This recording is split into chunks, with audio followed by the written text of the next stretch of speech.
What's up, YouTube friends? My name is Danny Jones, and welcome to Jones Vibes. Jones Vibes. If you're new to my channel and you enjoy this video, please be sure to go ahead down and subscribe as well as hit that notification bell. That'll keep you up to date when I make more videos. Now, this movie was originally supposed to be released in 2020 during my birthday month of September, and I was stoked about it.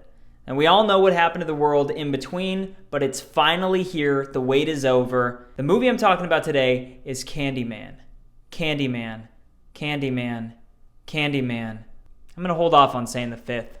And I got to, in person, go to the Alamo Drafthouse with my wife and see this movie on Friday night. And I tell you, it was awesome. It was everything that I wanted it to be and more. They put way too much butter on the popcorn, which was unfortunate, but... First and foremost, this is going to be a spoiler review, so if you haven't seen the new Candyman, you might want to leave now. You've been warned. Second, I think we should recap the original Candyman. Now, the new film does a good job at kind of bringing you up to speed, but I went and watched the original movie, and I gotta tell you, it's really good. Now, Candyman came out in 1992. It was directed by Bernard Rose, who sounds pretty cool. And it's a lot different than the movies that came before it. During this era and before this time, there was a lot of movies like Texas Chainsaw Massacre, Friday the 13th, slasher films. Films that are very visceral and gory. And not to say that Candyman isn't gory, but it's not celebrated as much. A lot of the kills that happen in the movie actually happen off screen. It's weird. And the Candyman is played by Todd. Now, if you don't know who this guy is, he's the mortician in Final Destination. You remember that? You remember that? And as a kid, just seeing his character and hearing about this movie, it just scared me. So you're telling me there's a dude that puts razor blades in candy and there's bees. That's like the two worst sounding things ever. But as I've gotten older, I've gotten really into horror films, and I realized I had never seen this one. But if you haven't seen it, I'll just walk you through the plot really quick. A woman named Helen is doing her thesis at the University of Illinois. Helen hears about the story of Candyman. Supposedly, you say his name 5 times in the mirror, and after the 5th time, he's behind you and he gets you. Long story short, Helen ends up kind of becoming possessed by the Candyman, and he kind of frames her for murder. He ends up going through and killing a bunch of people, but it's made to look like it was her, so everybody thinks that she's a killer. The ending gets pretty crazy, and there's a baby that's taken in the movie, and his name is Anthony. Which brings us to 2021. What do you think the main character's name is? Anthony. Boom! Did I just blow your mind? So here we are, 2021. This movie has a screenplay written by Jordan Peele. If you don't know who Jordan Peele is, then get out. No, just kidding. So he directed Get Out and Us. He's also on the Key and Peele show, and I'm a big fan of his right now. But it's not directed by him. He actually got Nia DaCosta. And if this movie is any example of where her career is going and the type of work that she's gonna put out, this was dope.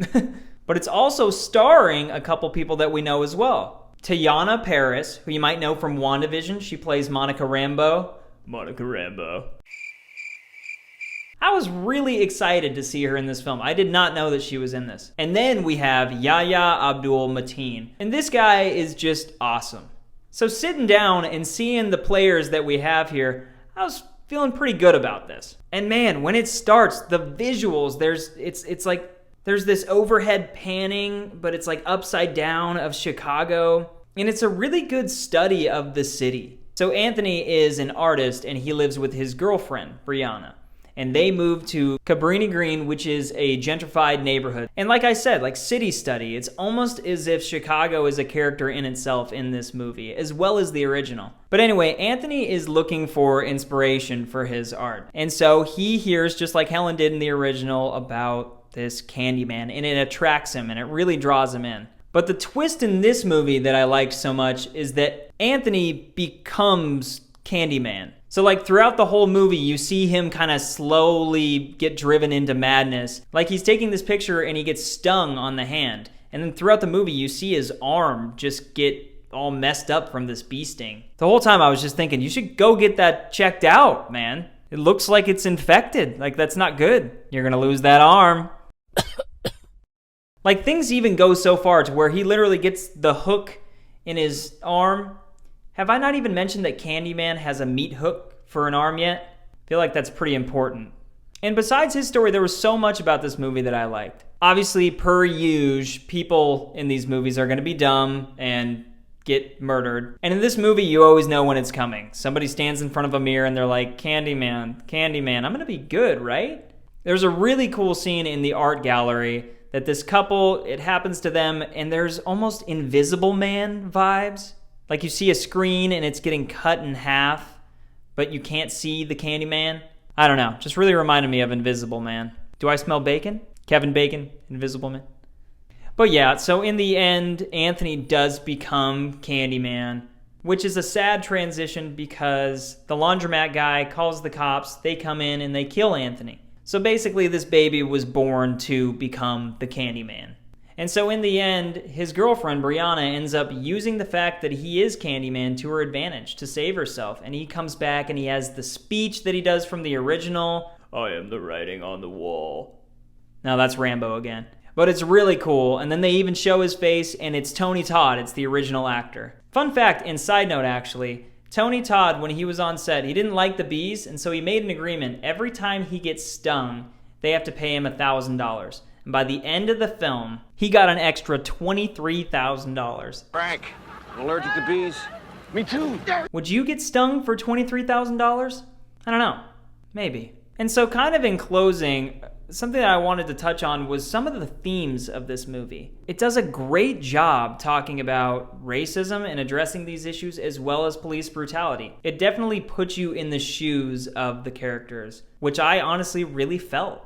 But anyway, I highly recommend going and seeing this movie in theaters. We even went back to Alamo Drafthouse this morning. We go to the movies a lot. And there was a bunch of posters in the hallways, so I asked this guy that was walking by, I think his name was Zach, and I just want to give him a little shout out. I just asked him about the posters in the hallway, and he ended up giving me a free one. Can you see it? That was just a very nice thing to do, so I wanted to shout him out. And now I have an awesome Candyman poster.